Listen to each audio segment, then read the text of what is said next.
how you monitor with this 4G camera. So this is the camera facing the driver, and you can see on the map, you can see where the car is, and also the quality is very good, the angle is very good.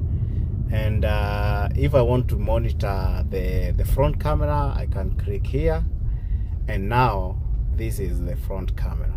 Yes, so let me see.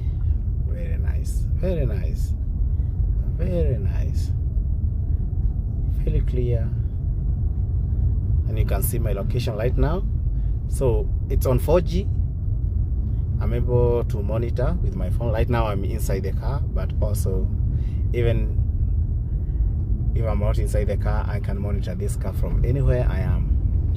The other good thing is that when you switch off the car, the camera remain on 24/7. So in case something happened to your car, or you park your car somewhere, something gets stolen, you'll be able to see the person who stole, because the camera is recording even if the car is off.